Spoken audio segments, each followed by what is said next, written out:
Welcome back to Coffee Time. Get you another cup of coffee. Enjoy the rest of the program today. No, that is not Danny Kane sitting here on Thursday morning. That'd be Becky Persons. How you doing, Becky? I'm doing great, Miss Mr. 4-H Combs. is what I call you. That's what most people call me, yes. I'll answer to just about anything. But Miss 4-H is a good name. It is. It is. I've gotten used to it. Yeah. And you're in every school? Well, Just about. I'm in every school community. If it's a school community like Curry that has 2 or 3 separate buildings, Right. I can't say I'm in every building. Right. Once a month. I am in every building, but it may not be once a month. I do see some parts of a school community more often than I might in another. Right. You know, each school is a little different, numbers, number of classes, that kind of thing. But What age yeah, group do you work with? 3rd and 4th graders, or? I primarily see 5th and 6th 5th and 6th graders, okay. And well, at Cordova Elementary, I do work with 4th graders. Okay. But we do have 4-H programs for 5 to 8-year-olds. We call them Clover Buds. Most of those students we see either in a very short enrichment time activity, maybe in an after-school setting or in a summer program. We do have some volunteer leaders who like to work with those small ones. And we need to tell everyone that homeschoolers are welcome. Homeschoolers are welcome. Private schools are welcome. Yes, indeed. In Christian fact, schools are welcome. I think whatever. the last time I was here, it was right before I was going to Summerton Christian for Christian? awards night. Oh, yes. that's so good.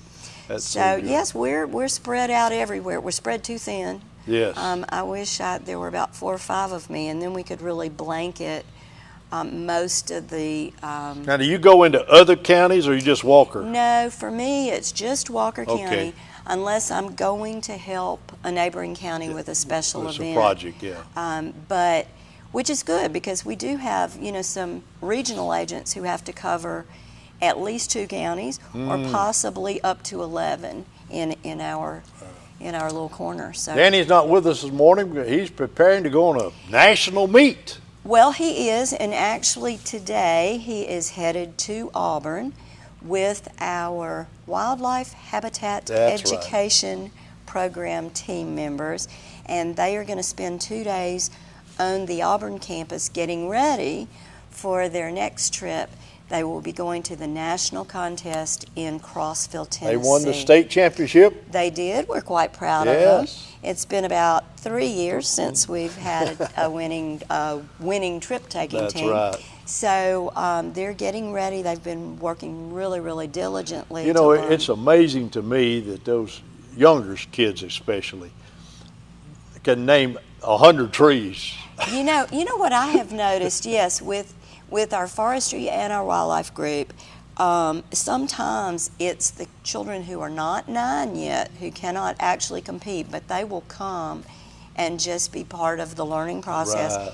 And they can really memorize things like the names of the trees or the foods chart. Yeah. So the older ones have to really work on a lot more of team activities and more of a, instead of just knowing the information, they have to know how to use that information to come up with maybe a plan for an urban area, that kind of thing.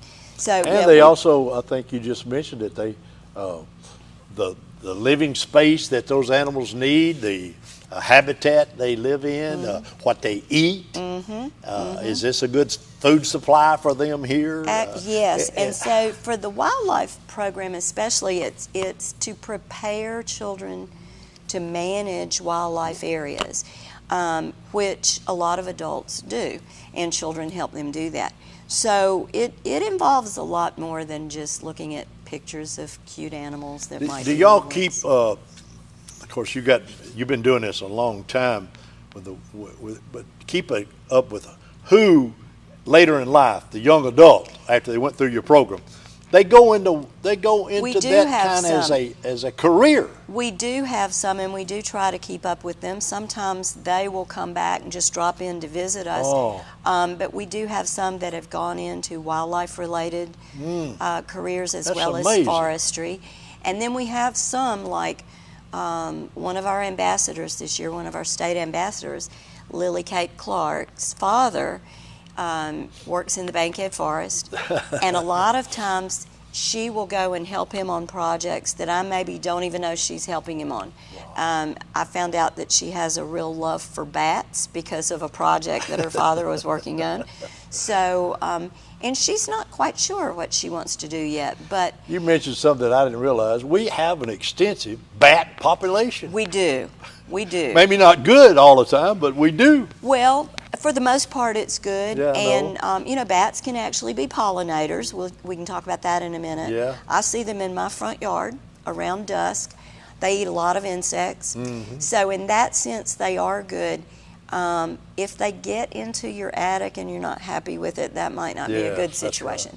Right. And sometimes they can even have rabies, and that's a course I'm taking this summer, which I've learned a lot more than I knew about rabies. We won't talk about that today because that's not something people really want to talk about. But yes, we do have a lot more bats than we thought we did.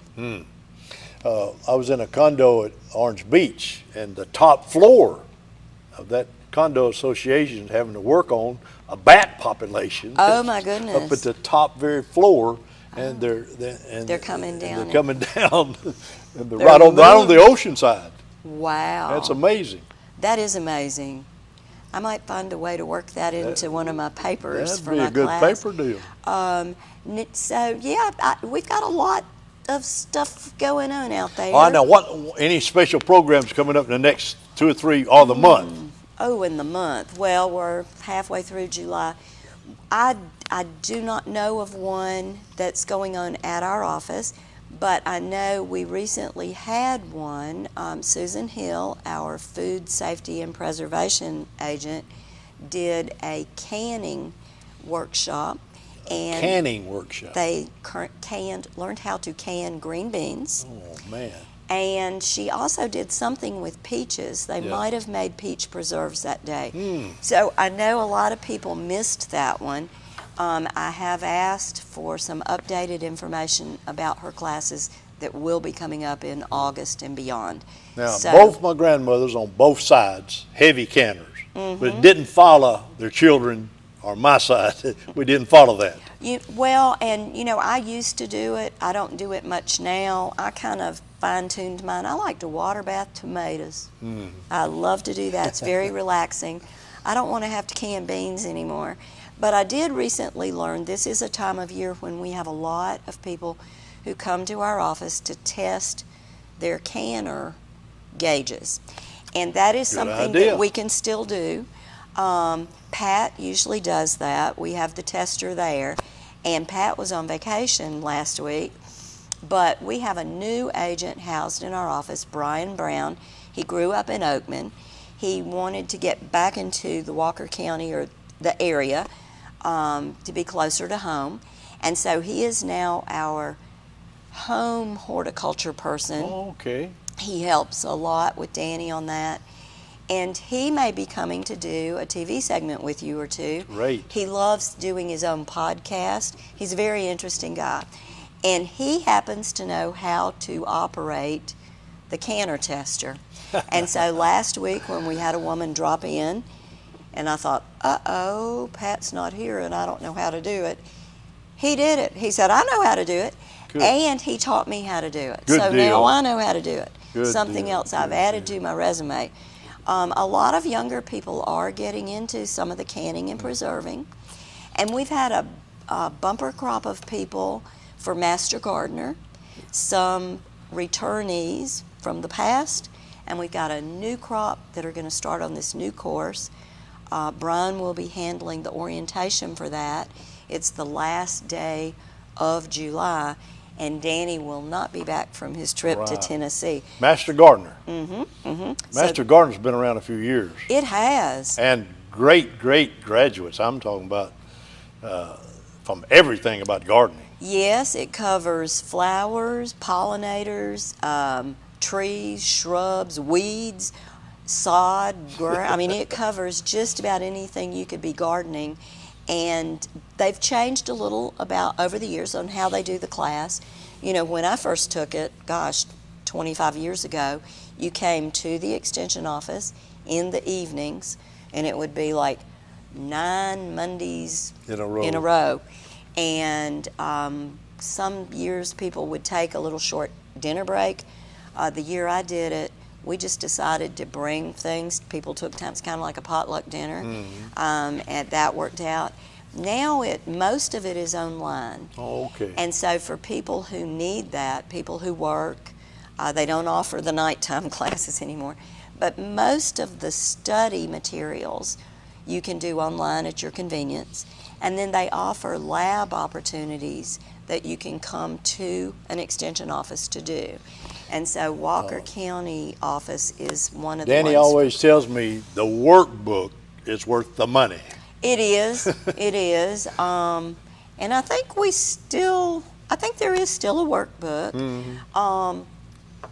Some of it, again, is available online, and they can come to our office and print it. But yeah, I keep my big, thick. That's it. It's big and thick, and it's got everything. Well, in it's got all kind of information that you need.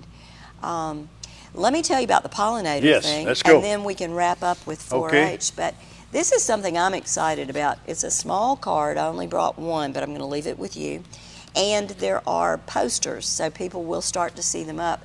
But we are part of the Great Southeast Pollinator Census. And what they are trying to do is get people to observe, maybe even record numbers of types of pollinators, and then report the data. Because, we hear things about honeybee decline. And earlier in the spring, a lot of people had been asking us why they're not seeing honeybees. Well, we have a small flower bed area, used to be where we grew zinnias mostly, and we would see pollinators there. But this last year, after we had to have some plumbing and repair work, our zinnia bed kind of got destroyed. And I plugged in a few sprigs of mountain mint.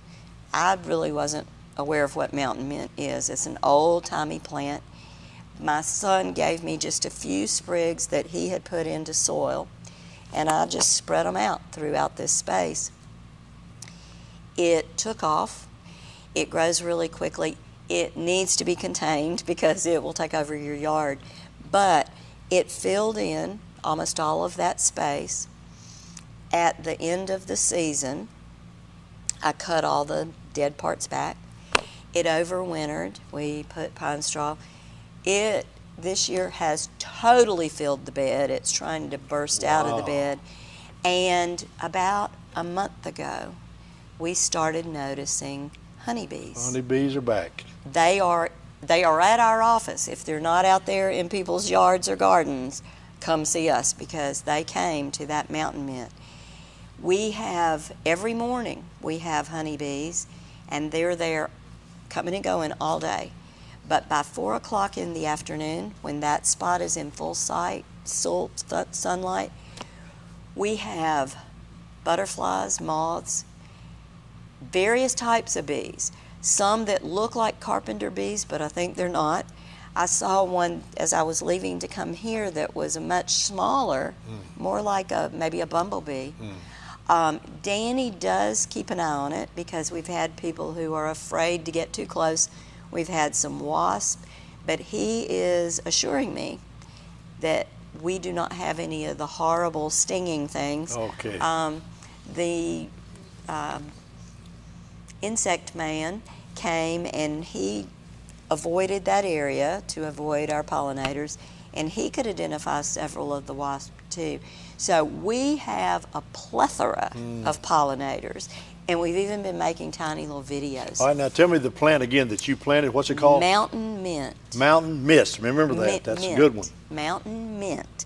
And it has a minty, if you rub the leaves, it does have a minty smell. The blooms are very, very small. You would almost not even notice it as a flower, but these pollinators love it. So we're going to try to pot up some sprigs. But this is a national thing, or southeast? Southeastern, yes, multi-state. And you can read about it at the ACE's website. Our coordinator for Alabama is Bethany O'Rear, And our person, Brian Brown, works closely with her. And so people will be hearing a lot more about it. But the thing that really caught my eye is that on 2 days in August, they want people who want to do this to sit at a favorite plant which attracts pollinators for 15 minutes and try to record the number they see. How many you can see? Just in 15 minutes. Good deal. So we've already kind of started it at the office. It'll be fun to see what's still that's there neat. late in August. But I've talked with several school teachers who are going to have their students do it. All right, that's neat. So All right, tell us how to get in touch with you. we are at the Extension office. The easiest way is to drop in right there on Airport Road. We're open 8 a.m. to 4:30 p.m. Often we're still there after hours, but it may be meeting with a team that's going to Tennessee. You can call us, 205-221-3392, or you can go to www.aces.edu. That's a good way to find out about some of the programs. If you want information about a program that's coming up and it's after hours, go to the website. You can find calendars, list of different programs that are coming up. And then 4-H starts up again on August 1st, so we'll be If busy you're with interested in that. 4-H, be sure and get in touch with Becky. She's the lady that handles 4-H for us right here. Thanks for coming in today. Well, Good program. thank you. Nice visit. We're going to take a break. We'll come right back with more Coffee Time.